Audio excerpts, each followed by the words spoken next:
میرا نام مبشر لقمان ہے. میں اس وقت جارڈن میں ہوں, جارڈن کے شہر عمان میں. اور پاکستان میں بہت کچھ ہو رہا ہے اور یہاں پہ ہمیں پتہ چل رہا ہے.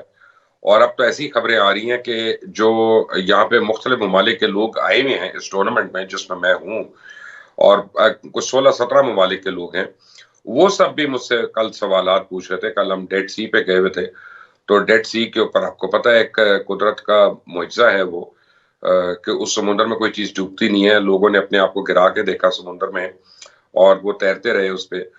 تو وہاں پہ لوگ مجھ سے سوال کر رہے تھے کہ یار جو پاکستان میں آج ہوا وہ شاید اس سے بھی بڑا کارنامہ ہے. تو میں نے ان سے پوچھا کیا, تو مجھے بتایا کہ آج صبح کو 8 بجے عدالت کھلی, اس میں ایک پٹیشن جمع ہوئی اتوار کے روز, اور اس کے بعد اسی پٹیشن پہ ریلیف بھی مل گیا بیل بفور اریسٹ کا سائل کو, جو کہ عمران خان تھے. اور آج یعنی دوبارہ مجھے بتایا گیا کہ جناب ایسا ہوا ہے کہ پاکستان میں عدالت نے ایک جج ہی کی بے عزتی کرنے پہ عمران خان کو بڑے آرام سے معاف کر دیا. اور جبکہ انہوں نے معافی بھی نہیں مانگی, وہ اس خاتون عدالت کی جج کی عدالت میں ضرور گئے تھے, لیکن بڑا تہمکانہ لہجہ تھا وہاں پہ ان کا بقول لوگوں کے. لیکن بہرحال انہوں نے کوئی انکنڈیشنل اپالوجی نہیں ٹینڈر کی, اس کے باوجود عدالت کر دیا اور ان کو فل ریلیف مل گیا. تو پھر لوگ مجھے کہتے ہیں جب اتنی اچھی عدالتیں ہیں تم لوگوں کی, تو ان کا 134واں یا 135واں نمبر کیوں ہے؟ تو میرے پاس تو اس کا کوئی جواب نہیں ہے. میں نے کہا جی یہ کسی وکیل سے یا کسی قابل جج صاحب سے پوچھ کے آپ کو بتاؤں گا, تو جب مجھے پتا چلے گا اس کا جواب. ڈالر نیچے گرنا شروع ہو گیا, اور جو میں آپ کو ایک مہینے سے کہہ رہا تھا کہ جب بھی اسحاق ڈار صاحب آئیں گے پاکستان میں, اسحاق ڈار صاحب اس وقت پاکستان میں وہ واحد شخصیت ہے جن میں ایبلٹی ہے کہ وہ پاکستان کی معیشت کو سہارا دے سکتے ہیں, اور یہ پہلے کر چکے ہیں اصل میں وہ. اور اس کی ایک بڑی وجہ یہ ہے کہ ان کا کوئی کاروباری کانفلکٹ نہیں ہے کسی بھی اور یعنی پروبیبل فائنانس منسٹر کی طرح. ایک بڑی ویلیو ہے اس بات کی. عمران خان نے دوبارہ دھمکی دے دی ہے کہ جی وہ اکتوبر کے مہینے میں اسلام آباد چڑھائی کریں گے. تو اب دیکھنا یہ ہے کہ اسلام آباد کو بچانے کے لیے صوبے کی پولیس اور صوبے کی نفری جو ہے وہ ان کی ریکویسٹ پہ جائے گی یا نہیں جائے گی. جب بھی پاکستان کی معیشت سنبھلنے لگتی ہے تو عمران خان جو ہے وہ کوئی نہ کوئی نیا گراؤ جلاؤ یا ٹکراؤ کی بات شروع کر دیتے ہیں. سندھ میں بلدیاتی انتخابات ہو نہیں سکتے کیونکہ پولیس نے معذرت کر لی ہے. انہوں نے کہا ہے کہ ہماری نفری جو ہے وہ سیلاب کے ایریاز میں ڈیوٹی دے رہی ہے, اور کچھ پروٹوکول کی ڈیوٹیز میں ہیں جن کو ہم ریلیو نہیں کر سکتے اور وہ ضروری ہے. تو انہوں نے معذرت کی ہے, اب دیکھیں اس کا کیا رزلٹ نکلتا ہے. لیکن سب سے امپورٹنٹ بات یہ ہے کہ وہ سائفر, وہ مراسلہ جس کے اوپر وزیر اعظم عمران خان نے بڑا واویلا مچایا اور ابھی تک مچا رہے ہیں, جس کے اوپر 2 دفعہ آڈیو بھی لیک ہو چکی, وہ ہی غائب ہو گیا. وہ فورن آفس سے غائب ہو گیا. اب وہ چوری کیا گیا ہے, غائب کیا گیا ہے. دونوں صورتوں میں جو ہماری موجودہ حکومت ہے اس کے اوپر بڑی بھاری ذمہ داری آتی, کیونکہ ان کو آئے ہوئے کئی مہینے ہو گئے. تو اگر اس سے پہلے وہ تھا وہاں پہ اور غائب ہوا تو پھر تو وہ ڈائریکٹ بلاول بھٹو زرداری کی ذمہ داری بنتی ہے, وہ موجودہ وفاقی حکومت کی ذمہ داری بنتی ہے. اور اگر اس کا پتہ بعد میں چلا تو یہ کسی نہ کسی کی کوتاہی ہے. کیا فورن آفس میں کسی کو اس کی سزا دی جائے گی؟ اس طرح کہ اگر ہمارے اہم مراسلے چوری ہوتے رہے, غائب ہوتے رہیں, تو پھر ملک کی سالمیت کا کیا بنے گا؟ سب سے پہلے نیازی صاحب آپ مجھے بتائیں کہ یہ سائفر کیسے گم ہو گیا, اور اگر عدالتیں ہماری اتنی اچھی طرح ریلیف دے رہی ہیں تو ان کا نمبر 134واں کیوں آ رہا ہے؟ دیکھیں جی مبشر صاحب, میں تھوڑا اس کو ٹاپک کو تھوڑا زیادہ الیبریٹ کرنا چاہوں گا. میرے نزدیک عمران خان صاحب کو بہرحال آپ اس کو کریڈٹ دیں, چاہے وہ آپ کا دشمن کیوں نہ ہو, تو اسے پاکستان کی 6-7-8 مہینے پالیٹکس پہ وہ ٹوٹل خود کنٹرول کر رہا ہے. پہلی بات. دوسری بات یہ کہ سارے لوگ عمران خان صاحب کی ٹرم سے سیاست کر رہے ہیں. میں ذاتی طور پہ آج اپنے پورا جیو میں بھی کہا ہے, پہلے بھی 2 دفعہ 3 دفعہ کہہ چکا ہوں.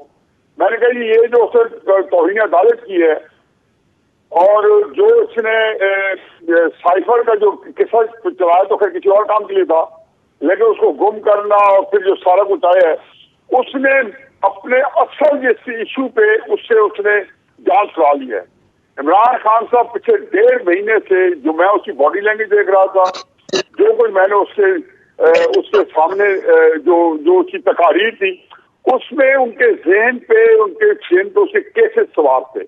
پچھلے 1.5 مہینے سے مال بچاؤ یا جان بچاؤ جو کچھ بھی آپ کہیں اس کے لیے وہ سارا نیریٹو بنا رہا تھا. چنانچہ اسے دیکھا کہ 2 کیسز ایسے ہیں کہ جو اس کی ایسی تیزی پھیریں گے, اور ایک کیس سے تو پہلے سے ڈرا ہوا تھا کہ 2014 سے ممنوع فنڈنگ کا فیصلہ کیوں نہیں ہونے دے رہا تھا. کتنے جتن کیے, کتنے ہیلے بہانے کیے, اس کیس کو انہیں پرولونگ کیا, اور اس کیس کو رکوانے کے لیے پھر کاؤنٹر کیسز کروائے 2019 میں اپنی پیپلز پارٹی اور مسلم لیگ کے ساتھ. اب اس کو یہ جب کسی بتایا کہ جی راجہ سکندر سلطان جو ہے امپیکیبل کریکٹر ہے اور وہ میرٹ پہ فیصلہ کرے گا, اور میرٹ کو اس کو پتہ ہے کہ دونوں کیسے پھنس چکا ہے, چنانچہ انہیں گندی گندی گالیاں دینی شروع کر دی. لیکن آپ یہ دیکھیں کہ میں ذاتی طور پر سمجھتا ہوں کہ فرق کیا آپ مفروضہ لے لیں کہ سائفر جو ہے بڑا سنجیدہ اور قومی نوعیت کا معاملہ ہے جو پورے پاکستان سے کھلواڑ کر رہا تھا. اس نے اس کا برملا اظہار بھی کیا کہ میں پاکستان سے کھلواڑ کرنا چاہتا ہوں, میں اس سے پہلے معیشت کے ساتھ کھلواڑ کیا, شوکتین کی کال بھی آپ کے سامنے ہے, IMF کے ساتھ کیسے اس نے 25 مئی کو نکلے اس لیے کہ IMF کا پروگرام کسی جگہ فلاپ ہو جائے, نیوکلیر بم گر جائے, وہ سارے کر رہا تھا. یہ ساری چیزیں جو تھی یہ ساری جب آئی ہیں تو اب اگر اس کے اوپر آپ جو بھی صلاح دے دینا وہ صلاح اس کے نام سے اس کے جو فالوور ہیں جو اسے کثیر تعداد میں ان کو انرجائز کیا ہوا ہے اور ان کو انسائٹ کیا ہوا ہے, نہ وہ اس کے اوپر آپ کو بات سننے پر تیار ہے, اور نہ دنیا کے اندر جب یہ ہو جائے گا کہ عمران خان صاحب کے اوپر غداری پہ یا نیشنل سیکورٹی پہ ہوتے ہیں تو پہلی جو بات ہے کسی کو ہماری نیشنل سیکورٹی سے باقی لوگوں کو اتنا انٹرسٹ نہیں ہے, اور لیکن یہ برے آپٹکس دے کے جائے گا. اب یہ بات سمجھانی بڑی مشکل ہے آپ کے پڑھ کے یوگدوں سے انتہائی شاطرانہ طریقے سے اور چالاکی کے ساتھ اس نے پہلے جب نیریٹو دیا تو اس نے جو جنوری فروری میں جب اس نے یہ کہا 27 مارچ کو جب اسے سائفر کا لہرایا تو اس نے سارے جو پچھلی جو چیز تھی اس کی حکومت کا حساب کتاب تھا یا 2018 کے اس کے وعدے وعید تھے یا اس کا بیانیہ تھا سب کو توجہ ہٹا کے ایک نیا بیانیہ لے کے آ گیا. بحث یہ نہیں ہو رہی تھی کہ عمران خان صاحب پاکستان کا کیا ہوا ہے, بحث ہم یہ کر رہے تھے کہ آیا سائبر سچ ہے یہ سائبر جھوٹ ہے. ظاہر ہے ہم کہتے تھے جھوٹ ہے, وہ کہتے سچ ہے, کسی اس میں 1.5-2 مہینوں سے گزار دیے. اب اس نے دیکھا کہ وہ تو خیر 25 مئی کو اس کی خوشی وہ لوگوں کو اس انداز میں نہیں نکال سکا اور پوری طرح ناکام ہوا اس کا لانگ مارچ.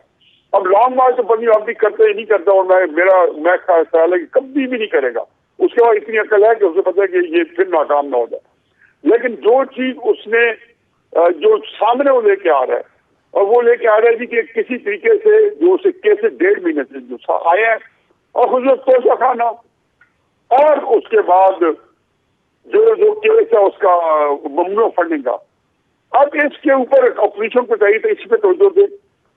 ضرور یہ ٹھیک ہے کہ اس کے فالوور کو یہ بھی ڈیفینس میں نہیں ڈالیں گے, لیکن جب اس کے اوپر پوری ایک کیس چلے گا اور کیس کو چلانا ہے تو اس میں یہ باتیں اس کو جو ڈیفینڈ کرنا ہے مشکل ہو جائے گا. اس میں وہ نااہل بھی ہوتا ہے, اس میں وہ جیل میں بھی جاتا ہے. اب ہم لگ گئے اسے جو کرتے کہ وہ فوج کو بھی ڈیفینس میں ڈالا ہوا ہے, ان کو گالیاں بھی دے رہے ہیں اور وہ صفائیاں بھی دے رہے ہیں. اپوزیشن ہے تو بھی اس کے مطابق سیاست کر رہے ہیں. تو میری تو سمجھ یہ فالو کرے کہ جو سیاست کی پیچیدگیاں یا باریک بینیاں میں جانتا ہوں اس کے حد تک تو مجھے یہ پتہ ہے کہ یہ اس نے نیریٹو پاکستان میں انہیں اپنے حق میں کیا ہوا ہے. سیاست جو ہے وہ اس کی ٹیون کے اوپر اور اس کی ٹرمز کے اوپر چل رہی ہے.